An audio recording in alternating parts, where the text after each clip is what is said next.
Welcome to LOA Today. Walt and life coach Cindie Chavez here. Today is Wednesday, January the 16th, 2019. It's 4 p.m. in New York and 1 p.m. in Los Angeles, 9 p.m. in London, Sydney, Australia, it's 8 a.m. wherever you are in the world. Thank you for joining us for yet another episode of LOA Today, your daily dose of happy. And I am so pleased that Cindie Chavez is able to rejoin us after having to stay away for a couple of shows.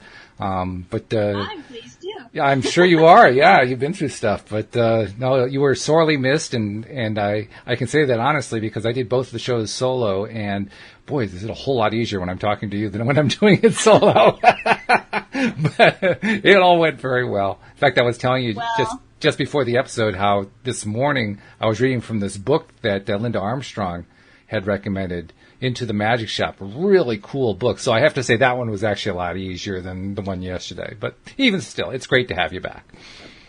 Thank you. It's great to be back. It's great to be back. And it's so funny that you just mentioned that book. I had never heard of it before. Mm-hmm. And it sounds wonderful. It does, doesn't it? I have to put it on my reading list. Yeah.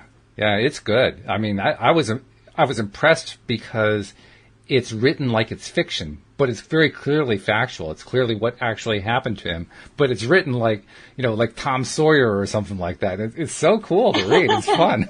Well, we talk about this all the time on a lot of different levels, and that is the art and the magic of storytelling. Right?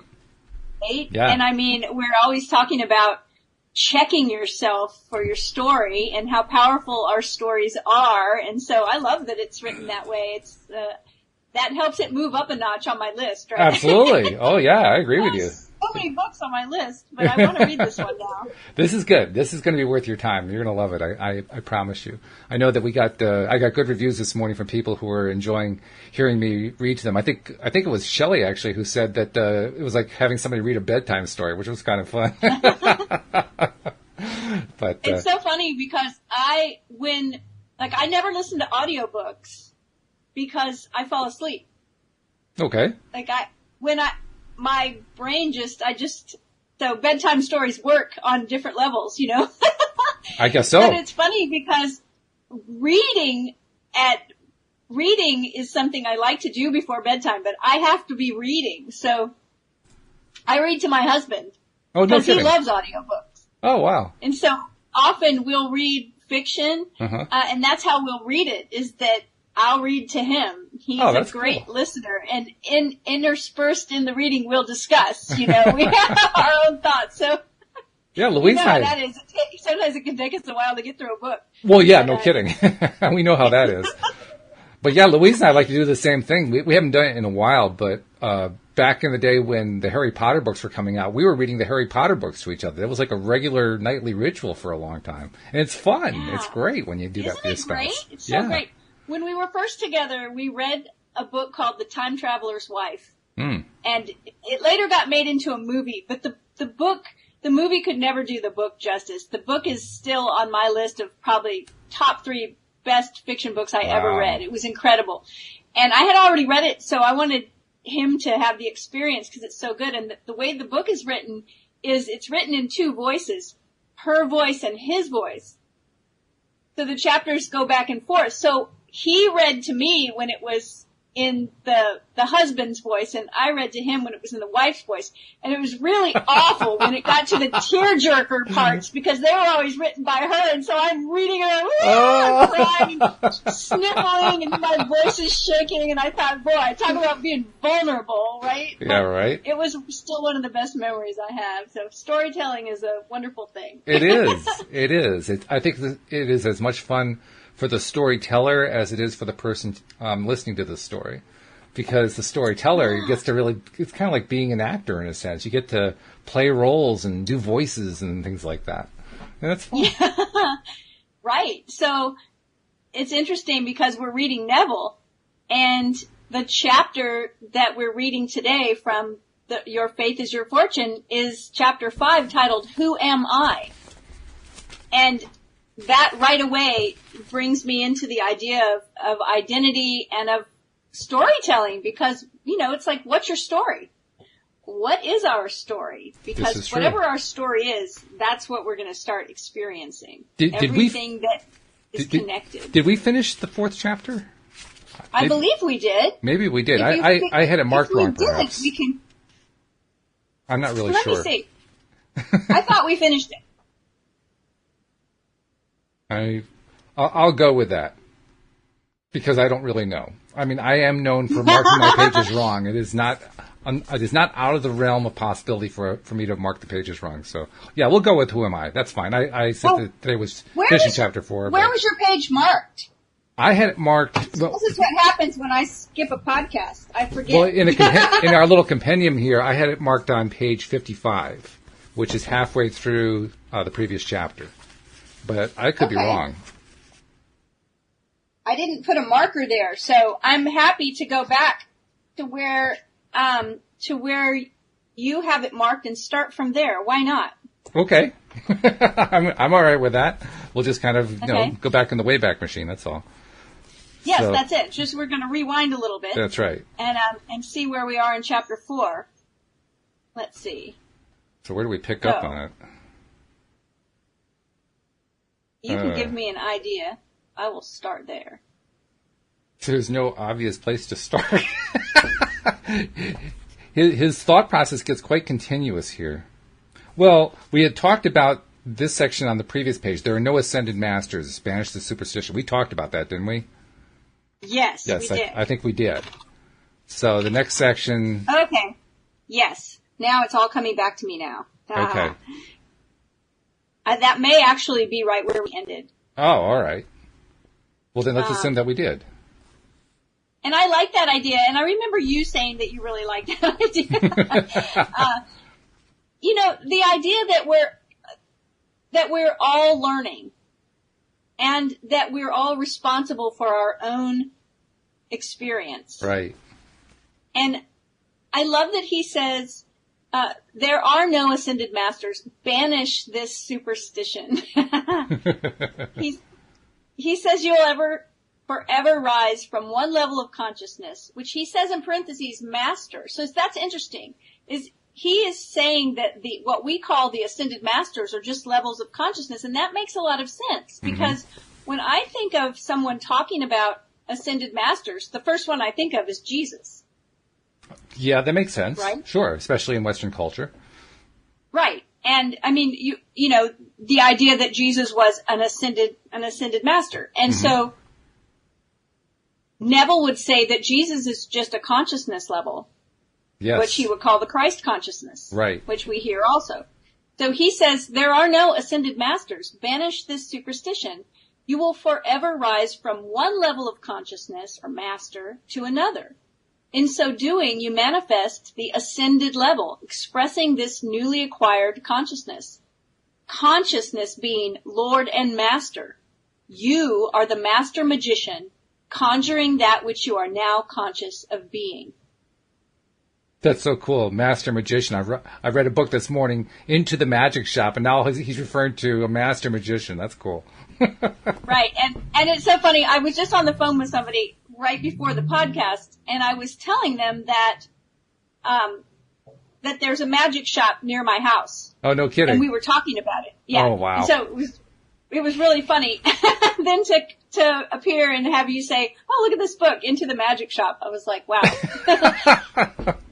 This is crazy. This is just crazy stuff. I was commenting on a Facebook post. The person was asking a question about, what was the question? Something like, do we think that coincidence and, what was the other thing? Coincidence and something else. She was asking if they were the same thing. And in the course of answering her, I told her basically I don't think there's any such thing as coincidence, which is funny for me to say because I used to think there was, but I'm now convinced that there is no such thing, and that even if there's no apparent connection, there's always some connection somewhere. You just if you can dig deeply enough, you can find it, but finding it can often be difficult. So there I am answering that in a way that says there's no such thing as coincidence, and now we're talking about. You had a reference with a magic shop, and I had a book that I was reading about magic or a magic shop, and now we're reading about a master magician, and I'm saying, this is crazy. I mean, I know it's all connected together, but it's just crazy. And look how it just went bang, bang, bang, bang. It's clearly law of attraction, But wow. I don't believe that anything is random, and I don't believe in coincidence in the sense that it's just, coincidence just means that two things coincided. They happened at the same time. Or they had, it's just a coincidence is the way you usually hear it. Right. It doesn't have any meaning, right? But the idea of a meaningful coincidence is a synchronicity. That's right. And I see them happen so often that I just don't see that there's any randomness about it. And if we can learn to sort of be aware of them and pay attention, I don't know, it makes life a lot of fun. It does make life a lot of fun. Yeah, it really does. But more than that, I think that when we adopt the idea that there is no such thing as just a coincidence, and I like the way you said that, that's the same moment that we begin to make it easier for ourselves to start connecting together what are seemingly disparate events. And start noticing the coincidences, noticing the correlations, noticing the similarities between them. And the more we notice them, the more we begin to realize there really aren't any just coincidences. There are a lot of similarities that go on. Yeah, there are a lot. It's amazing. The thing about synchronicity is that they're happening all the time. We just sometimes aren't aware of them. But they're always there. Yep. Right? Because they just have to do with alignment, which is something we talk about all the time in talking about the way we attract things. We attract what we're aligned to. And that's why the identity piece here is so important. Because it's that story that we're telling again. Yep. So Neville says, for God, and in parentheses he says consciousness. So again, there it is, right? The Neville decoder ring. When he talks about God, he's talking about consciousness and or our imagination. And he says, for God, consciousness, call it those things which be not as though they were. Things that are not now seen will be seen the moment you become conscious of being that which is not now seen. So the being part here, it's such a small word that seems sort of insignificant in the sentence, but it's actually very significant. Because you notice he says, things that are not now seen will be seen the moment you become conscious of being that which is now not seen. So our being is our I am story. It's such an inverted sentence. I mean, you have to do a lot of mental flip-flops to make sense out of this sentence. Things that are not now seen will be seen the moment you become conscious of being that which is not now seen.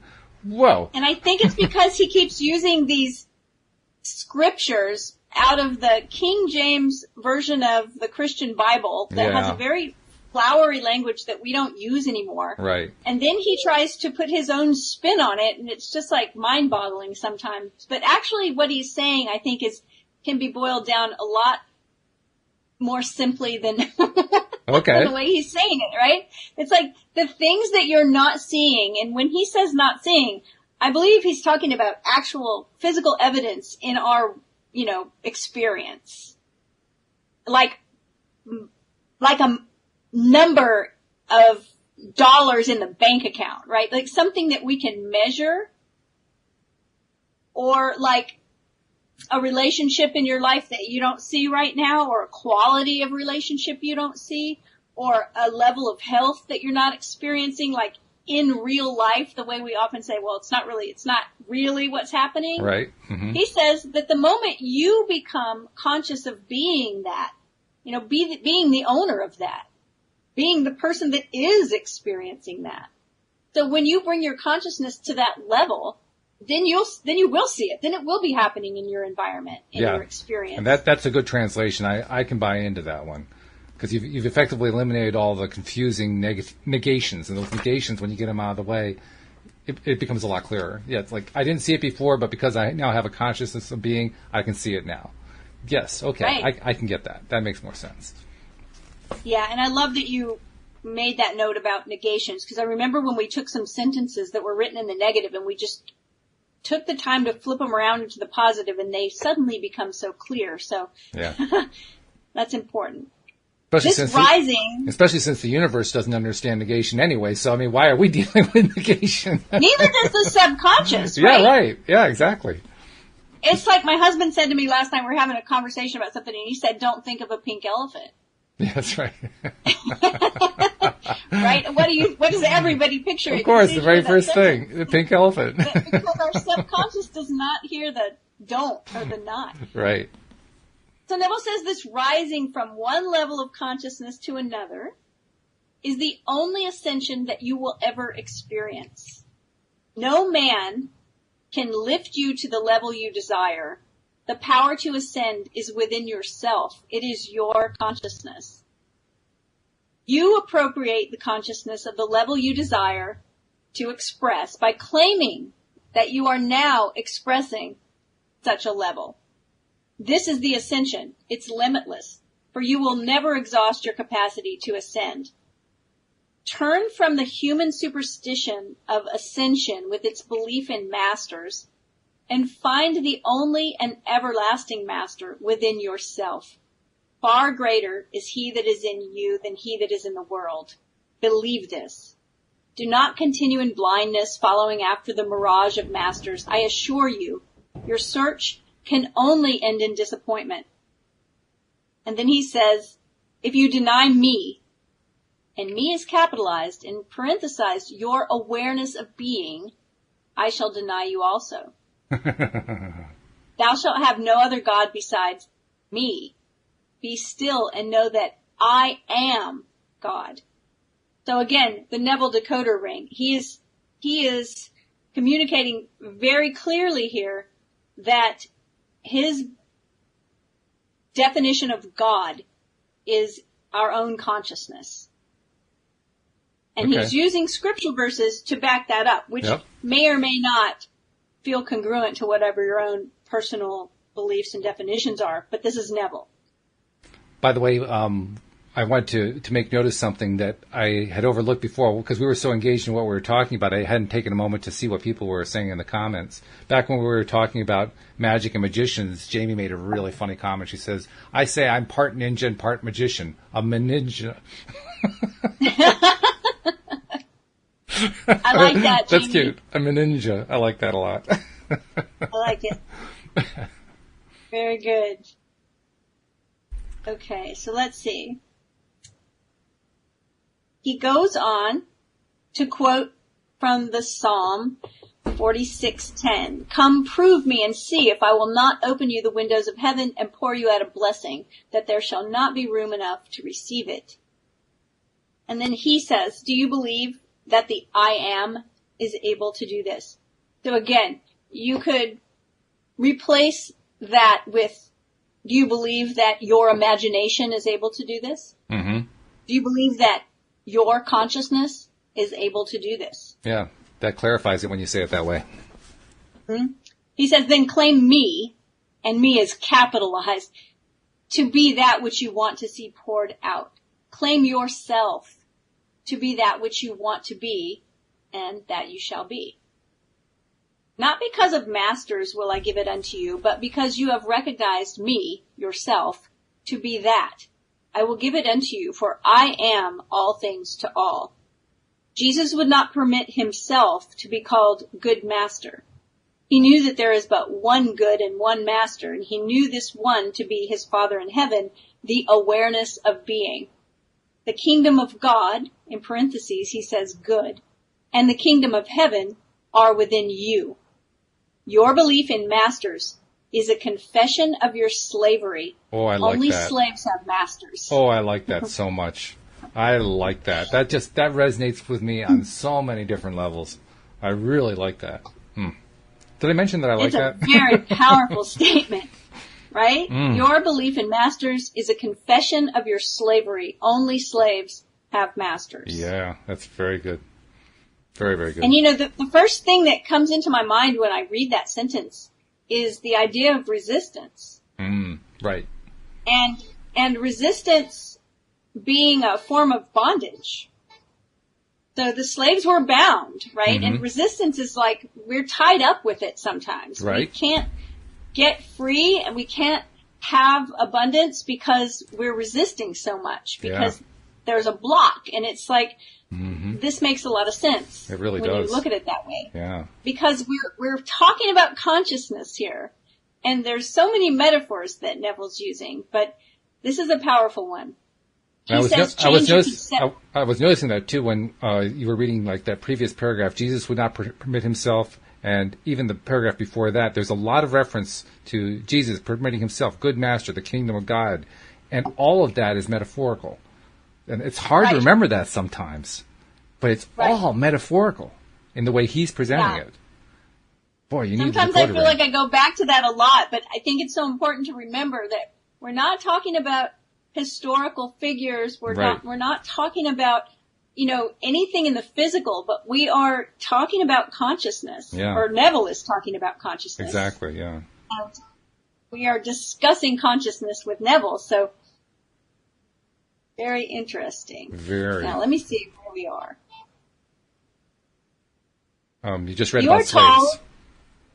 You are told in the book of Numbers that there was a time when men were in their own eyes as grasshoppers, and because of this conception of themselves, they saw giants in the land. This is as true of man today as it was in the day it was recorded. Man's conception of himself is so grasshopper-like that he automatically makes the conditions around him appear gigantic. In his blindness, he cries out for masters to help him fight his giant problems.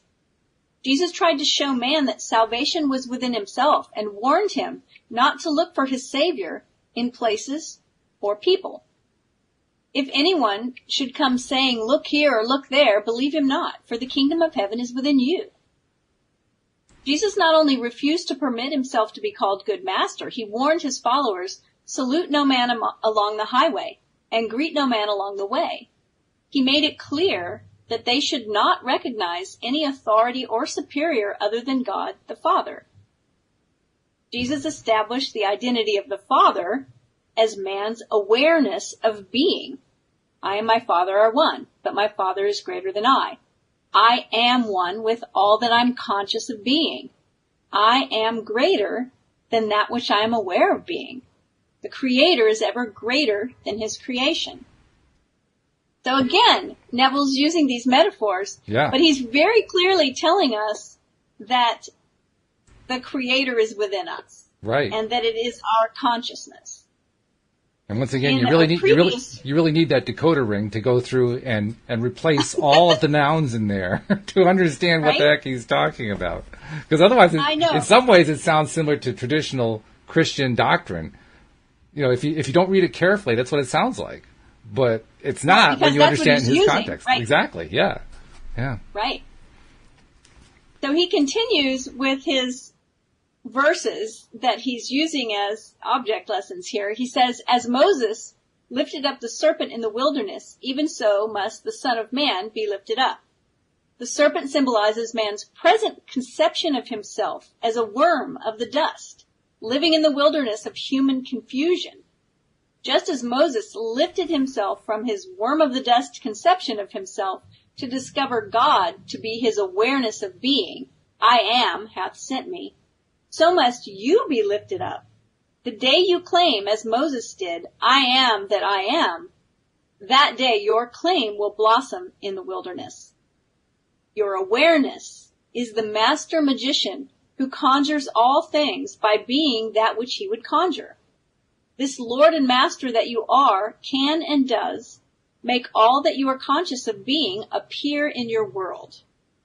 So again, awareness, consciousness, imagination, those are the, are they separate? I guess they're separate, but they are all interconnected. Yeah. Our awareness of our consciousness, and we're using our imagination as the tool. Mm-hmm. Yep. No man, manifestation, he says, cometh unto me save my Father draw him, and I and my Father are one. Okay. Do we need another entry in the glossary of Neville decoder ring lore? No man (parentheses manifestation). Yeah. in this particular verse anyway, because I think we could replace the word man with a lot of things. And manifestation sort of covers it all. Mm-hmm. So, in other words, no person comes to us, no experience comes to us, no opportunity comes to us, nothing comes our way unless our consciousness attracts it, mm-hmm. right? I mean, that's what it sounds like he's saying to me. It is, yeah. No man cometh unto me, save my Father draw him, and I and my Father are one. He's already told us my Father is my awareness. Mm-hmm. And your so consciousness. Nothing comes my way unless my consciousness is bringing it to me. So to do a further word replacement, no manifestation comes into me except when my imagination draws it in. Wow. Or I like the idea of consciousness level, though, and the reason why is because it's easy to say that some things come my way that I've never imagined. Mm-hmm. But there is some kind of correlation between my level of consciousness and what I experience. Mm-hmm. And the same thing can come my way and your way, and if we have different levels of consciousness, we'll experience it differently. So our level of consciousness, and we've talked about this before, those emotional levels, the energy levels, the consciousness levels, the very bottom one being victim consciousness, like I don't have any power over anything, everything's just happening to me, all the way up to what we would call, especially reading Neville, the Christ consciousness, which is I have power over everything and I'm creating everything and I can create whatever I want. Most of us live somewhere in between. Mm-hmm. Most of us more to the bottom scale. The average resonating level of energy of Earth is probably closer to a 2 or 3 than it is to 7. But, mm-hmm.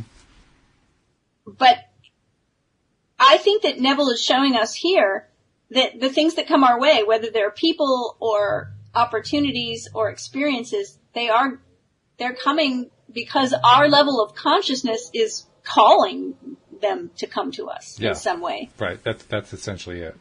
And by the way, we have a relatively new listener. That's a name I don't recognize. R.A. R.A. Torrey. He says, he asked me specifically, am I a Jesuit? And the answer is no, I'm not. I think you're probably drawing that from the conversation Cindie and I just had about how you have to do these word transpositions and replacements and so forth. I'm not a Jesuit. I'm a person who once was a Christian who no longer considers himself to be a Christian. But I have some background in it because I went through Sunday school and I've read the Bible cover to cover, and I've done religious study programs at times in college, so I have some background with it. But am I a Jesuit? No, absolutely not. I'm not a Jesuit. Right, and that's the thing I'm constantly going back and giving our disclaimer is that we're not a Christian podcast, and neither one of us are Christians, and it's just we're reading Neville. Right. And Neville considered himself a Christian mystic. And so he uses Christian verses from the Christian Bible all the time, and yet he has a very esoteric definition of what he is saying all of the time, which we're always going back and saying, okay, but remember that when Neville says Father, he's talking about your imagination. So that's what we joke about the Neville decoder ring. So I hope that clears it up for you, R.A., because I can understand. I mean, if I walked in on this one, I'd be wondering myself, so I understand. Right? Yeah, no, I'm actually thankful for the question and the opportunity to clarify that. So Neville says, don't be embarrassed to make this claim. Only as you claim, I am Christ, will you do the works of Christ. The works I do, ye shall do also, and greater works than these shall ye do, for I go unto my Father. Truly, truly, I say to you, he who believes in me, the works that I do, he will do also. And greater works than these will he do, because I go to the Father. He made himself equal with God and found it not robbery to do the works of God. So, again, with the Neville decoding, right, it's like the works I do, you can do these works too, and you'll do even greater things than you're seeing me do, because I go to my imagination. Right, exactly. And he capitalizes me, and Neville uses me as another metaphor for the I am, or the creator within, our awareness of our consciousness, our imagination. So when he uses these verses, it's like, truly I say unto you that if you believe in yourself, if you believe in your own consciousness, then these miracles that I'm doing, you'll do them too. I mean, that's basically the way he's interpreting these which is actually pretty cool when you think about it. That's a very cool thing to say. I mean, it may not be traditional Christian doctrine, but it's a cool concept. It's basically saying, hey, this is a power we all have. And that is great. That's a wonderful thing to know about. Because that is literally empowering. Exactly. And he says here, Jesus knew that anyone who dared to claim himself to be Christ would automatically assume the capacities to express the works of his conception of Christ. Jesus also knew that the exclusive use of this principle of expression was not given to him alone, which is what you were just saying. Right. What we were just saying is that, look, this isn't just for me. Like, we all have this power. He constantly referred to his Father in heaven. He stated that his works would not only be equaled, but that they would be surpassed by the man who dared to conceive himself to be greater than he, Jesus, had conceived himself to be. Jesus, in stating that he and his Father were one, but that his Father was greater than he, revealed his awareness, or Father, to be one with that which he was aware of being. So again, he is likening this word Father and his Father to be his consciousness. Exactly. He found himself as Father or awareness to be greater than that which he as Jesus was aware of being. You and your conception of yourself are one. This kind of goes back again to one of the things that even when we're not discussing Neville, we discuss a lot, and that is your conception of yourself, your identity story, or your I am story, the story that you tell about yourself. One of the ideas that I really like is,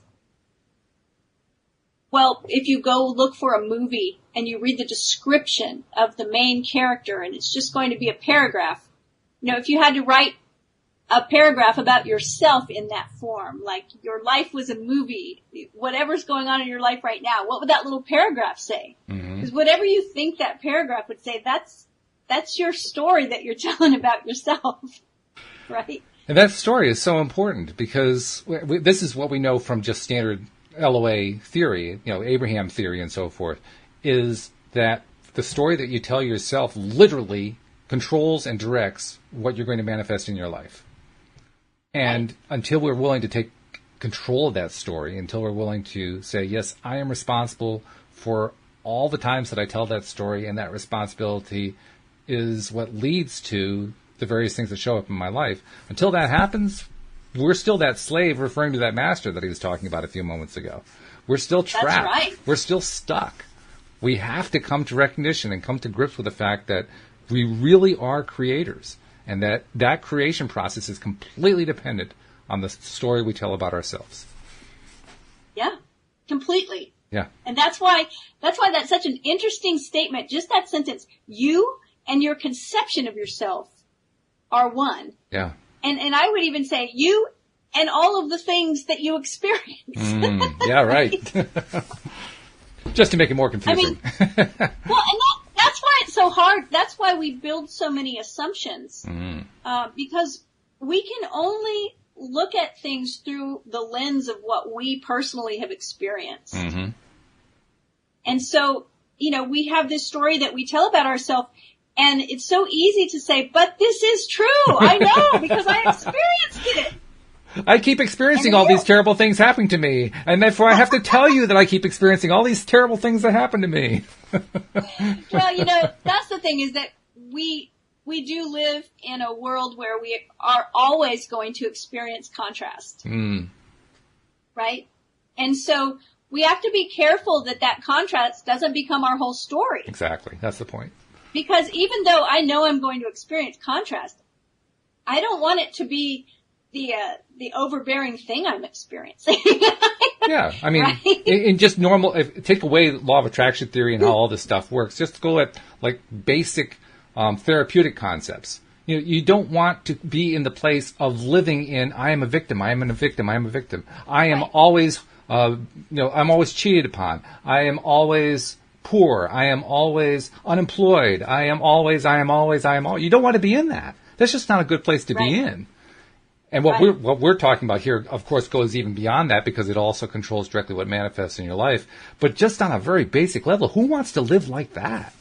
Nobody would. And yet, I've known people that, I heard somebody say one time, if you were to have someone follow you around for 10 days and write down everything you said, and if they could know what you were thinking as well, write down your thoughts and everything you said.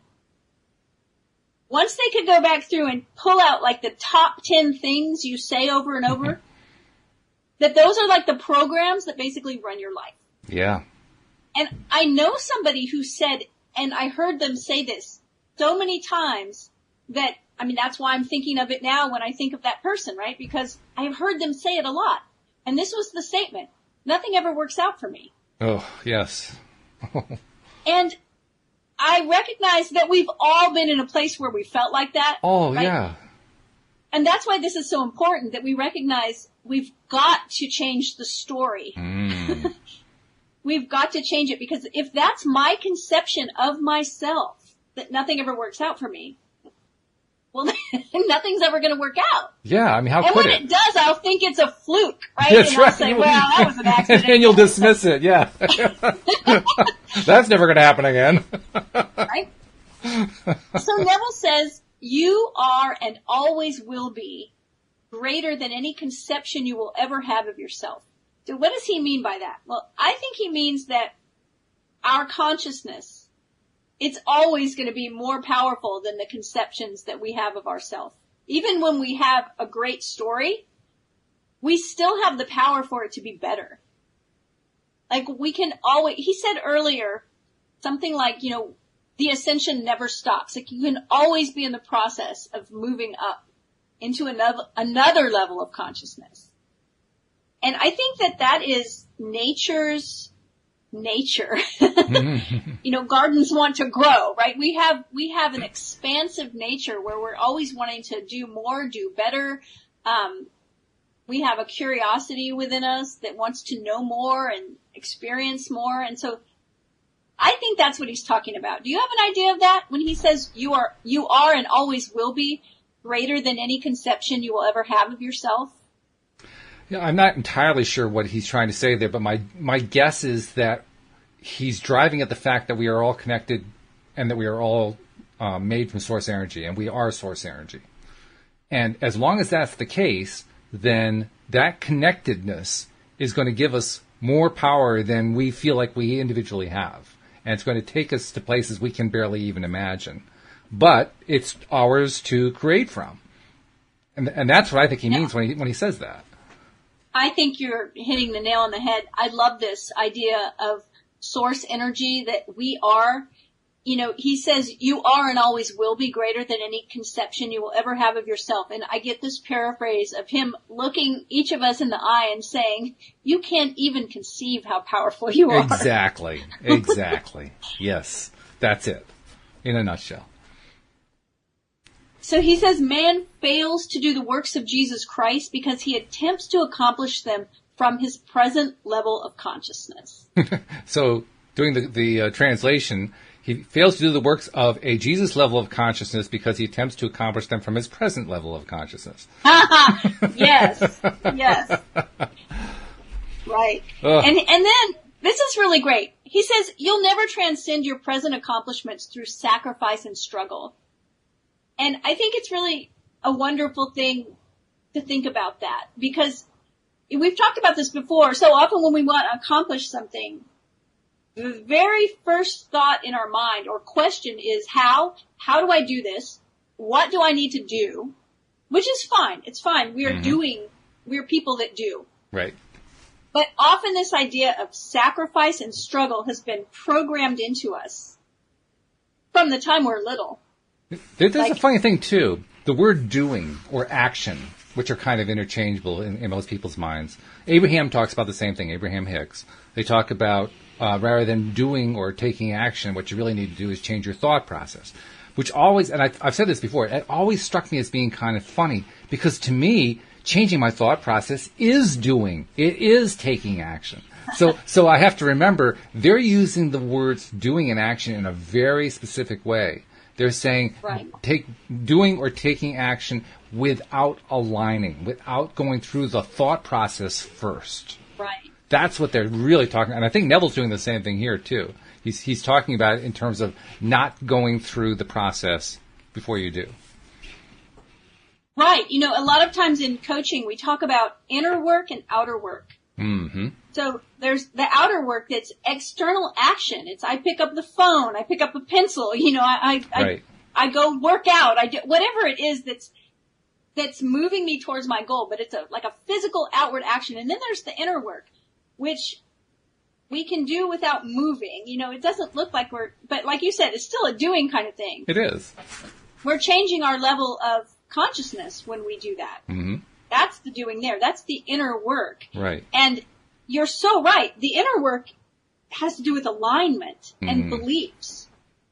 And if we try to do the outer work without alignment, without doing the inner work, I've heard people say success is an inside game. You know, it's all inner work. Well, it's because when we try to do the outside work without the alignment, it is a struggle. And it is a sacrifice. And this is where Abraham says no amount of action will ever take the place of alignment. And it will always feel like struggle too. I think Neville and Abraham are on the same page here. Absolutely. Absolutely. He says your present level of consciousness will only be transcended as you drop the present state and rise to a higher level. You rise to a higher level of consciousness by taking your attention away from your present limitations and placing it upon that which you desire to be. Do not attempt this in daydreaming or wishful thinking, but in a positive manner. Claim yourself to be the thing desired. I am that. No sacrifice, no diet, no human tricks. All that's asked of you is to accept your desire. If you dare claim it, you will express it. Interesting thoughts there. Very interesting. And I want to add something, too. This actually goes back to an example that he gave about a couple pages back, where he was talking about the example of the grasshopper. I think it was actually in the previous chapter. But Dee Dee made a really interesting comment, and I just saw the comment. I wanted to make sure I shared it because I think she really hit something very important here. She said, yes, we have to really examine our own story. Are we telling the grasshopper story first person? Is everyone except us a giant? Anyone who tells the story of being a grasshopper garners nothing but pity eventually. And who prefers pity over respect? I thought that was a really insightful comment. That was very good. It is insightful because that's that victim level of energy. Yeah. Right? Very good. Like, poor me, I'm this little grasshopper and everyone else is a giant. Mm-hmm. Ties right back into what we talked about, the slave and the master concept. The moment you talk with somebody else being a master, you're making yourself a slave. It's the same concept. I like it. And you know what? Just to say, if you're in that place right now where you're feeling like that, it's a human condition. Mm-hmm. And we've all been there at some point or another. And so what do? Well, Neville's telling us right here that we will transcend that level of consciousness as we drop it to rise to a higher level. And one of the ways that we can drop that victim energy is to allow ourselves to move up that scale a little bit at a time. And part of it is recognizing that everyone is doing the best they can. And that includes you, right? So everyone's doing the best they can. Exactly. And just that belief alone will help to move you up the scale a little bit. It does. Yeah. So Neville says, he gives some verses. He says, meditate on these. The first one, I rejoice not in the sacrifices of men. Then he says, not by might nor by power, but by my spirit. Ask and you shall receive. And come eat and drink without price. And all of those things are interesting because they're giving us the same message of alignment first, right? Yes, it's exactly. Not by might or power. It's like no amount of action or struggle. Just get aligned. There it is. That's the by my spirit part. Like get aligned first And then you will be inspired to take action that will actually have some benefit and not just be a struggle. Well, more than that, not only will it be of benefit, it'll be of benefit to us because it'll be stuff that we enjoy doing. I mean, that's really the ultimate kind of action. Yeah. That's the best kind of action to take, is the kind that's fun, the kind that is enjoyable, that makes us feel better, that makes us feel good. Like, yay, I can't wait to do that one again. You know, that's the whole point. If you want to understand what that's like, because everybody's experienced it, is thinking of anything that you do, or have done where you lose track of time. So like that happens to us in the podcast a lot. Because we're having a good time and it'll be like, oh, wow, we're 5 minutes away. You know, we're almost to the end, right? Some of the other things personally that I can think of are when I'm drawing or painting or writing. Sometimes I'll go into write and all of a sudden, oh my goodness, 2 hours have gone by and it was like a blink. I walked past my husband as he was turning on a movie and I said, I just need to write something really quickly. And I walked into my office. When I came out, it was a movie I'd seen before. It was the end of the movie. And I said, did you fast forward this? And he said, no. I said, I've been in my office for 2 hours. He said, well, it was a 2-hour movie. And it's almost over. I was actually going to watch it with him, but that didn't happen. Oh, well. I was like 20 feet from him and I was typing away because I love what I was doing. And I was inspired to write it, right? That's why I went in there, because it was inspired action. It wasn't like a drudgery. So if you can think of things that you've done where you just completely lost track of time, and it doesn't always mean it's playing. It can be something that goes into the work category too. But if it's enjoyable and inspired, that's kind of a symptom of that sometimes. Oh, clearly, because, I mean, that may have qualified as work, but you were into it. You were so into it, you lost track of time. So Neville says, the works are finished. All that's required of you to let these qualities into expression is the claim, I am that. Claim yourself to be that which you desire to be, and that you shall be. Expressions follow the impressions. They do not precede them. Proof that you are will follow the claim that you are. It will not precede it. That's really interesting. I was thinking about this the other day, that he made a similar statement in an earlier book where he said, signs follow. And I thought of the concept that Florence Scovel Shinn talks about driftwood, which seems to be an opposite statement. So Florence Scovel Shinn talks about driftwood as that when sailors are getting close to land, they will see driftwood and birds, right? When you can't see the horizon of that thing that you're wanting to create. And she says, when you start seeing little synchronicities even, that those are driftwood, and that the thing that you're wanting is on its way, it's coming. And that sounds like signs are proceeding. Like, oh, I get a little, I have a little sign, it's getting closer. Mm-hmm. But I don't think it's at odds with what Neville is saying, because there's a beginning to Florence's work, and that is the consciousness part. That's the inner work. So the inner work of belief happens, and then some signs follow that. So expressions follow impressions. And when you have that inner impression, you'll start to see some expressions outwardly.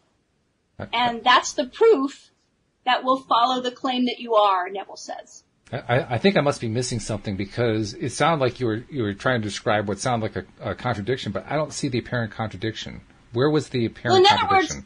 Well, in other words, when Florence describes it, she'll say that the signs precede, right? In other words, the driftwood. I had a friend tell me that she went to look at an apartment, and when she went to look at it, it was like absolutely perfect for her. It had a library, and she was a librarian, had all these little things. She was like, oh my goodness.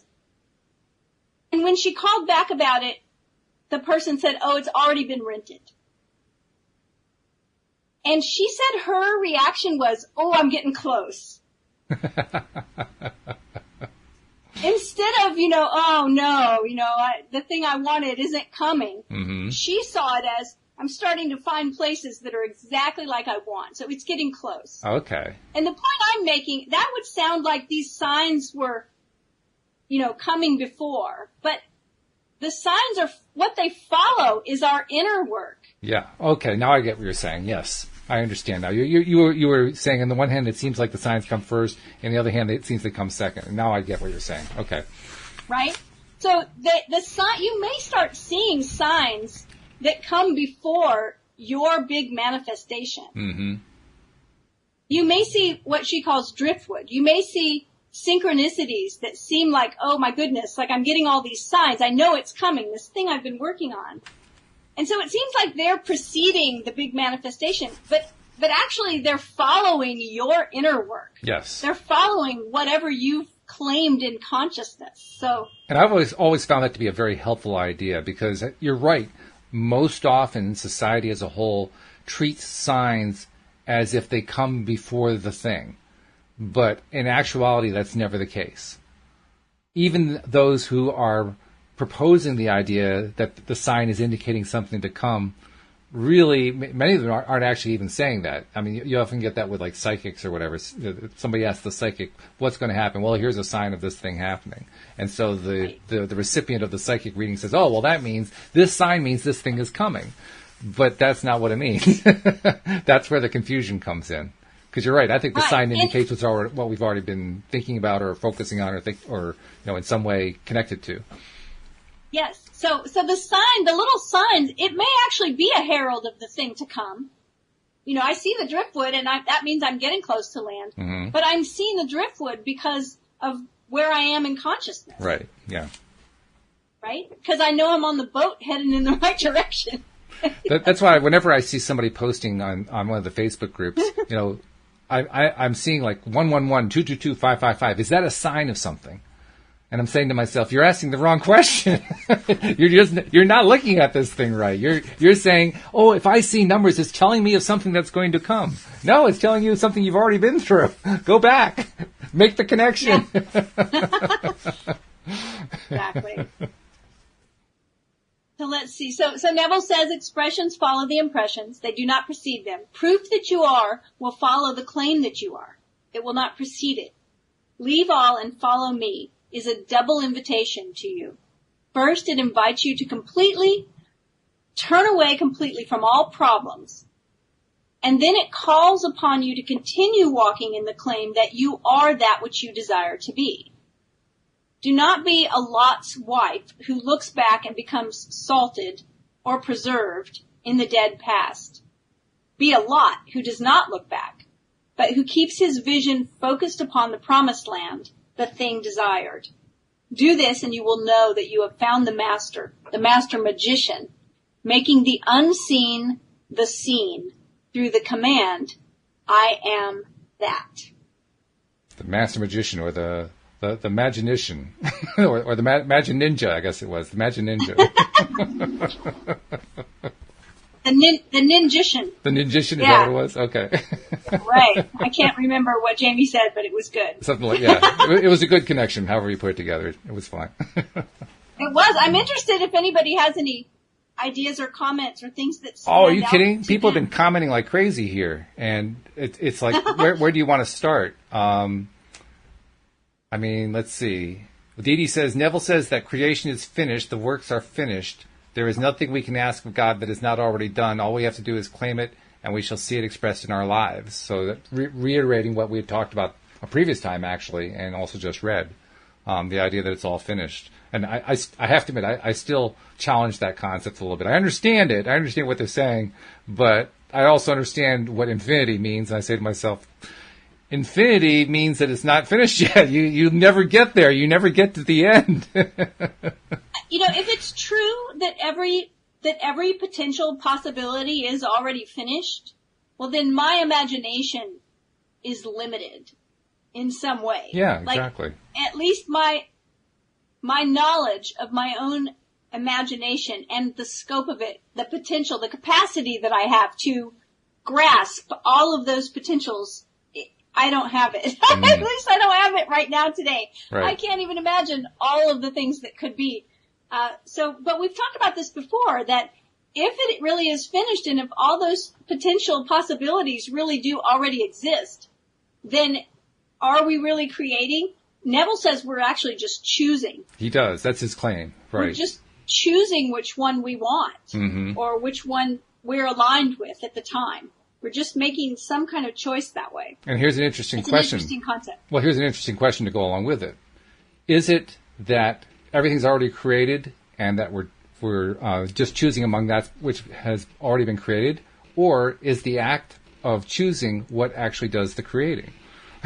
And that's he would disagree with that second part. Stranger's cat. Yeah, exactly. Right. Exactly. Right. If it doesn't exist until we observe it. Oh, this stuff will drive you crazy. It really does. Let's see. Let's hope not. Any other good stuff in here? Jamie says we experience through the lens of state, but we are greater than anyone's state. We are all things. Yes. Yes, that's it. And that's what he's talking about when he says that, we can't even conceive. The Creator's always more powerful. Like we'll never stop rising to another level, or at least we have the potential to keep rising to another level. Exactly. And that's exciting. And the Dee says, wonderful, Neville the Godfather. I love it. I'm having a lot of fun with the Neville stuff because some of it's very wide in scope. Yes, no kidding. That was cute, though. I really enjoyed that one. I don't think we have time to get into the next chapter. So, first of all, that's why I was asking. I should actually make sure I get our promos in because I've been forgetting them lately. So I want to make sure I get in here. Are you a subscriber to the podcast? If you're not, please become a subscriber. Really easy to do. The links are in most places where this is being published. If you're listening to the live stream, the links are in the description for the live stream. And if you can't find the links, just go to the homepage of our website, loatoday.net, and you will be able to find links there for whatever kind of device you have. Just follow the step-by-step wizard, and it'll hook you up and subscribe you so that all of the episodes, as we create them, come right to your smartphone. And once you're a subscriber, make sure that you're sharing them with people who you think might be interested in them, because we want to get more and more people aware of your Daily Dose of Happy. We want people to have that option and that opportunity to feel better. I mean, that's the reason why you listen to the show. That's why you listen to the podcast, because it feels better and because you like the topic.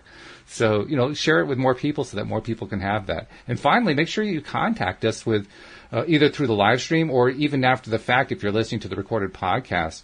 Send us emails, send us Facebook comments, send us tweets. We love to have those kinds of contacts, right? I mean, doesn't that make our day whenever we have another email to respond to or another tweet to respond to or something? It's like having the people in the live stream audience when we have those to respond to. It's fun. It's interesting. It is. It's great. So, please do subscribe, share, and share your comments because we really do appreciate that.